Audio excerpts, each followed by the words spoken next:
சாய்ராம். இன்றைய நாளுக்கான பிரார்த்தனை.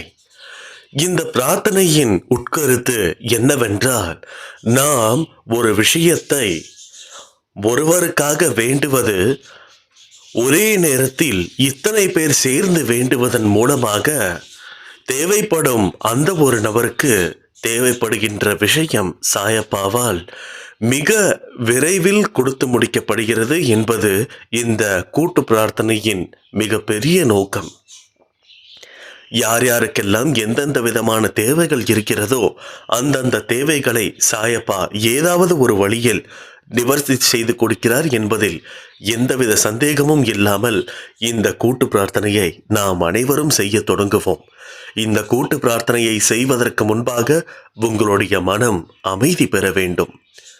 எந்த விதமான கஷ்டங்கள் இருந்தாலும் இன்றைய நாளோ அல்லது நேற்றைய நாளிலோ எத்தனை விதமான ஏமாற்றங்களையும் தோல்விகளையும் உங்களுடைய மனது சந்தித்திருந்தாலும் அதை எல்லாம் தாண்டி கொண்டு நாம் அனைவரும் சாயப்பாவின் பிள்ளை என்பதை மனதில் வைத்துக்கொண்டு இந்த குடும்பத்திற்கான தூண்களாக உங்களை நினைத்து கொண்டு நீங்கள் மட்டும்தான் இந்த குடும்பத்தை காப்பாற்ற நினைக்கிறீர்கள் என்பதை மனதில் வைத்துக்கொண்டு இந்த பிரார்த்தனையை செய்வதற்கான மனப்பக்குவத்தை சாயப்பாவிடம் இருந்து வரவழைத்து இந்த கூட்டு பிரார்த்தனையை நாம் அனைவரும் செய்வோம். எந்த விதமான கஷ்டங்கள் இருந்தாலும் நிச்சயமாக இந்த கூட்டு பிரார்த்தனையின் மூலமாக எல்லாவற்றையும் மாறிவிடும் என்பதை மனதில் வைத்துக்கொண்டு இந்த கூட்டு பிரார்த்தனையை நாம் செய்ய தொடங்குவோம். இன்றைய நாளுக்கான பிரார்த்தனை என்னன்றதை பார்க்கலாம். முதலாவதாக அருணகிரி தாய், இவங்க சாய் சக்தி அக்காவோட அம்மா. இவங்களுக்கு கால் வலி ஒரு 5 வருஷத்துக்கு முன்னாடியே இருந்திருக்கு. பட் இருந்தாலும் அதுக்கான ட்ரீட்மெண்ட் எல்லாமே எடுத்து கொஞ்சம் இந்த ஃபிசியோதெரப்பி எல்லாமே பண்ணி இந்த 5 வருஷமாக எந்த விதமான வலியும் இல்லாமல் இருந்தாங்க. ஆனால் இப்போது கொஞ்ச நாளாக முன்னாடி இருந்ததை விட வலி ரொம்ப அதிகமாக இருக்குன்னு சொல்கிறாங்க. ஒரு பாத்ரூம் கூட அவங்களால தனியாக போக முடியலன்னு சொல்லி ஃபீல் பண்ணுறாங்க. நிச்சயமாக அவங்களுக்கு எந்த விதமான கஷ்டங்கள் இருந்தாலும் சாயப்பா அவங்களுக்கு நிவர்த்தி செஞ்சு கொடுக்கணும்னு சொல்லி நம்ம சாயப்பா கிட்ட வேண்டிக்கலாம். எவ்வளவு விதமான கஷ்டங்கள் இருந்தாலும் இந்த வயதானவர்களுக்கும் முதியவர்களுக்கும் நிச்சயமாக இந்த கால் வலி மூட்டு வலின்ற அந்த ஒரு பிரச்சனை எல்லா பிரச்சனை விடவும் மிக பெரியதாக மாறுகிறது. ஏன்னா அவங்களோட வேலையை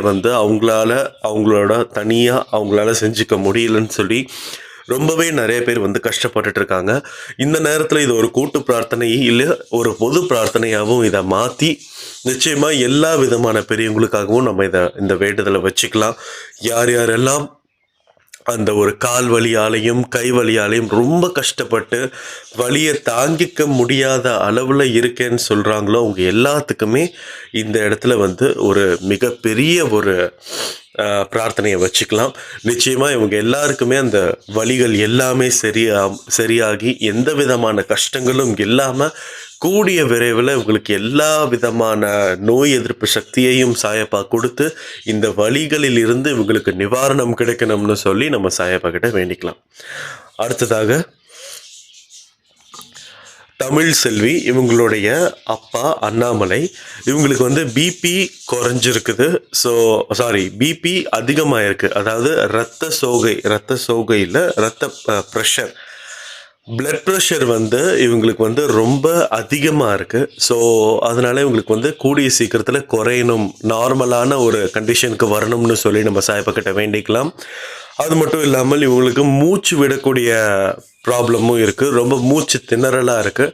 அப்படி இருக்கும்போது நிச்சயமாக அவங்க மூச்சு வர்றதுக்கே ரொம்ப கஷ்டப்படுவாங்க. பிபியும் ரொம்ப அதிகமாக இருக்கிறதுனால நிச்சயமாக இவங்களுக்கு பிபி ஒரு நார்மல் கண்டிஷன் வந்திருக்கணும். இவங்களுக்கு மூச்சு விடுறதுல எந்தவித சிரமமும் இல்லாமல் சிறப்பாக அந்த உள்ளே இருக்கக்கூடிய அந்த மூச்சு சம்மந்தப்பட்ட ஆர்கன்ஸ் உறுப்புகள் எல்லாமே மிகச்சிறப்பாக வேலை செய்யணும்னு சொல்லி நம்ம சாயப்பா கிட்ட வேண்டிக்கலாம். எவ்வளவு கஷ்டமாக இருந்தாலும் நிச்சயமாக இவங்களுக்கு ஒரு பூரண பலன் அடைஞ்சு இவங்க குணமடைஞ்சு திரும்பி வீட்டுக்கு போகணும்னு சொல்லி நம்ம சாயப்பா கிட்ட வேண்டிக்கலாம். அடுத்ததாக யோஷிகா, இவங்களுடைய பக்கத்து வீட்டுக்காரங்க அவங்களுக்கு வந்து ஹார்ட் ஆப்ரேஷன்னு சொல்லி ப்ரேயர் வச்சுருக்காங்க. நிச்சயமாக அந்த ஹார்ட்டில் எந்த விதமான காம்ப்ளிகேஷன்ஸ் இருந்தாலும் நிச்சயமாக அந்த காம்ப்ளிகேஷன்ஸை எல்லாமே தாண்டி சாயப்பா இவங்களுக்கு உதவி பண்ணி அந்த உதவியின் மூலமாக இவங்க நார்மலான ஒரு லைஃப்பை வாழணும்னு சொல்லி நம்ம சாயப்பா கிட்ட வேண்டிக்கலாம். எந்த விதமான கஷ்டங்களாக இருந்தாலும் அதை வந்து நிவர்த்தி செய்து கொடுக்கணும். அந்த மருத்துவருடைய வேடத்தில் சாயப்பா வந்து இறங்கி அந்த ஆப்ரேஷனை வந்து உங்களுக்கு நடத்தி கொடுக்கணும். அது மட்டும் இல்லாமல் இவங்க வந்து ஒரு சாயப்பாவோட ஒரு ஒரு குழந்தையாக தான் இருக்கிறார். அவர் சாயப்பாவோட ஒரு கோயிலை வந்து கட்டிகிட்டு இருக்கிறாரு. நிச்சயமாக அந்த கோயிலை கட்டி முடித்து அதுக்கு கும்பாபிஷேகம் பண்ணணும். அதுக்கான ஒரு பலத்தை வந்து இவங்களுக்கு வந்து கொடுக்கணும்னு சொல்லி நம்ம சாயப்பா கிட்ட வேண்டிக்கலாம். இவங்களோட பேர் வந்து தெரியலை. ஸோ அதனால் இவங்களுக்காக இவங்களோட ஆளாக நம்ம நினச்சி மனதில் வச்சு இவங்களுக்கான இருக்கக்கூடிய அந்த ஹார்ட் ப்ராப்ளம் எல்லாமே சீக்கிரமே குணமடையணும்னு சொல்லி நம்ம சாயப்பா கிட்ட வேண்டிக்கலாம். அடுத்ததாக புனிதா அம்மா, இவங்க ஸ்ரீலங்காவில் இருக்காங்க. இவங்களுடைய பொண்ணு இல்லைனா மருமக யாருன்னு சரியாக தெரியல. பட் வந்து இவங்களோட பொண்ணோ மருமகளோ ஹாஸ்பிட்டலில் அட்மிட் ஆக போகிறாங்க குழந்தை டெலிவரிக்காக.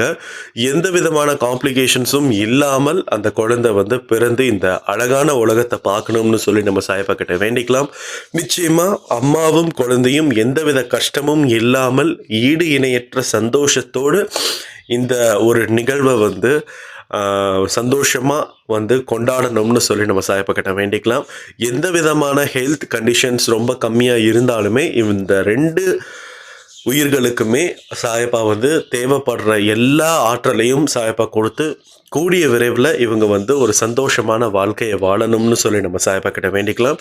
பிறந்திருக்கக்கூடிய அந்த குழந்தை ஊர் போற்றும் நல்ல குழந்தையாக ஒரு மாறணும்னு சொல்லி வேண்டிக்கலாம். சமூக சீர்கேடு இந்த குழந்தைக்கு எந்த விதமான ஏற்படுதலும் இல்லாமல் ஒரு நல்ல குழந்தையாக இவங்க வளரணும்னு சொல்லி நம்ம சாயப்பா கிட்ட வேண்டிக்கலாம். அது மட்டும் இல்லாமல் இந்த கொஞ்ச நாட்களாக இந்த பிரார்த்தனைன்ற இந்த தொகுப்பு, இந்த பதிவு வந்து வராமலே இருந்தது.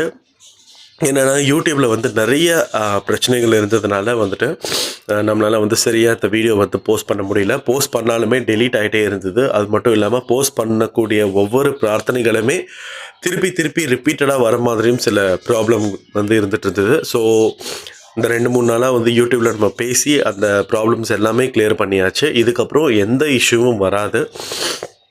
நிச்சயமாக எந்த ப்ராப்ளமும் வராது. உங்களுக்கு இருக்கக்கூடிய பிரார்த்தனைகள் எல்லாமே நீங்கள் வந்து வாட்ஸ்அப் நம்பர் மூலமாகவும் தெரிவிங்க. அதே மாதிரி வீடியோஸில் இருக்கக்கூடிய கீழே கமெண்ட் செக்ஷன்ஸும் வந்துட்டு நீங்கள் போடுங்க. நிச்சயமாக இன்னையிலிருந்து ஒவ்வொரு நாளும் பிரார்த்தனைகள் வரும், இன்க்ளூடிங் பொங்கல் டேஸ் ஆல்சோ. பொங்கலுக்கும் வந்து நம்ம எந்த விதமான விடுமுறை லீவ்லாம் எதுவுமே கிடையாது. நிச்சயமாக பொங்கல் அன்னைக்குமே இந்த பிரார்த்தனை பதிவு வரும். உங்களுடைய பிரார்த்தனைகள் என்னென்ன இருக்கோ, எவ்வளவு பிரார்த்தனைகள் இருந்தாலுமே நிச்சயமாக அந்தந்த நாளுக்கான பிரார்த்தனைகள் எல்லாமே முடிச்சுட்டு தான் போவோம்ன்றதில் சொல்லி எந்தவித சந்தேகமும் இல்லை. அது மட்டும் இல்லாமல் இன்றைய நாளில் இருந்து பிரார்த்தனைக்கான பதிவு காலை 10 மணிக்கு தான் வரும். ஏன்னா நைட்டு 10 மணிக்கு நிறைய பேர் வேணான்னு சொல்கிறாங்க. ஸோ அதனால் வந்து காலையிலையும் அந்த பிரார்த்தனை வந்து பதிவு வந்து வரப்போகுது. காலையில் கேட்க முடிஞ்சவங்க முடிஞ்ச அளவுக்கு கேட்டுருங்க. ஏன்னா அந்த டைமில் தான் நம்ம எல்லா குடும்பமும் ஒன்றா சேர்ந்து கூட்டு பிரார்த்தனை செய்கிறோம். முடியாதவங்க நைட்டு 10 மணிக்கும் கேட்டுக்கலான்ற மாதிரி சாய் அண்ணா சொல்லியிருக்காங்க. அதை பற்றியான ஒரு விளக்கம் வந்து இன்றைய மதிய பதிவில், அன்பே சாய் மதிய பதிவில் வந்து வரும். ஸோ அதனால் அதில் வரக்கூடிய விஷயங்களை வந்து நீங்கள் கரெக்டாக ஃபாலோ பண்ணிக்கோங்க.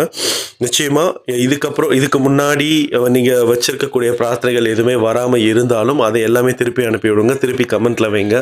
நிச்சயமாக வரக்கூடிய நாட்களில் அந்த பிரார்த்தனை வந்து கண்டிப்பாக பிரார்த்தனை பதிவில் வரும்.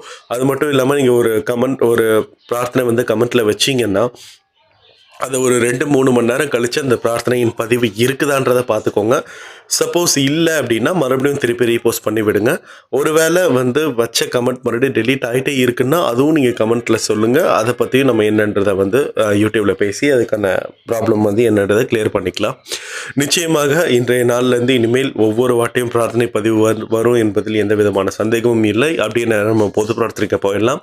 இன்றைய நாளில் பிறந்திருக்கக்கூடிய எல்லா குழந்தைகளுக்கும் மிகப்பெரிய ஒரு ஆற்றலை சாயப்பா கொடுத்து ஒரு ஊர் போற்றும் நல்லவனாக வாழணும். இந்த குழந்தையால் சமூக சீர்கேடு எந்த விதமான இடத்திலும் நடந்திருக்க கூடாது. நிச்சயமாக இந்த குழந்தைக்கு ஒரு நல்ல வாழ்க்கை அமையணும்னு சொல்லி நம்ம சாயப்பா கிட்ட வேண்டிக்கலாம். அது மட்டும் இல்லாமல் நிறைய கஷ்டத்தாலேயும், நிறைய கடன்களாலும், நிறைய மது பிரச்சனைகளாலும், நிறைய குடும்பங்கள் வந்து வாழ்வாதாரங்கள இழந்து நிக்குது நெறைய இடத்துல. நிச்சயமா அவங்க எல்லாத்துக்கும் கை கொடுக்குற விதமாக சாயப்பா, அந்த இடத்துல இறங்கி அவங்களுக்காக வேலை செஞ்சு, தக்க ஆறுதலையும் கொடுக்கணும்னு சொல்லி நம்ம சாயப்பா கிட்ட வேண்டிக்கலாம். எவ்வளவு விதமான கஷ்டங்கள் இருந்தாலும், அத வெளியில எங்கேயும் சொல்லாம, கடவுள் மட்டுமே கதின்னு நம்பி இருக்கக்கூடிய நெறைய இடத்துல இருக்கக்கூடிய நெறைய ஆண்மார்கள், பெண்மார்கள் எல்லாத்துக்காகவும் இந்த இடத்துல ஒரு பொது பிரார்த்தனை வச்சுக்கலாம். சொல்லாத பிரார்த்தனைகளுக்கும், சொல்லும் பிரார்த்தனைகளுக்கும், கேட்காத பிரார்த்தனைகளுக்கும், கேட்கும் பிரார்த்தனைகளுக்கும் ஒரு பெரிய பிரார்த்தனை. நிச்சயமா அவங்களுக்கான தேவைகள் எல்லாமே கிடைச்சு, அவங்க சந்தோஷமான, நிம்மதியான, ஈடு இணையற்ற சந்தோஷத்துடனும், நிம்மதியுடனும் எல்லோரும் வாழணும்னு சொல்லி நம்ம சாயப்பா கிட்ட வேண்டிக்கலாம். இன்றைய நாள்ல எத்தனையோ குழந்தைகள், எத்தனையோ பெரியவர்கள் ஒரு வாய் சாப்பாடு இல்ல, ஒரு வாய் சாப்பாடு கூட நம்மளுக்கு இன்னைக்கு கிடைக்காதா அப்படின்னு ஏங்கி இருக்கக்கூடிய ஒவ்வொரு ஆத்மாக்களுக்கும் சாயப்பா நேரில் சென்று உணவு கொடுக்கணும்னு சொல்லி நம்ம சாயப்பா கிட்ட வேண்டி, இந்த பதிவை கேட்டுட்டு இருக்கக்கூடிய ஒவ்வொருத்தங்களுக்கும் இருக்கக்கூடிய மன பிரார்த்தனைகளையும் சாயப்பா நிறைவேற்றி கொடுப்பார்னு சொல்லி, நம்ம அன்பை சாய் குடும்பத்தில் இருக்கக்கூடிய எல்லாவற்றிற்கும் எல்லாத்துக்கும் தேவையான விஷயங்கள் சீக்கிரமாகவே சாயப்பா பண்ணி கொடுக்கணும்னு சொல்லி இந்த பதிவை நான் முடிக்கிறேன். ஜெய் சாய்ராம்.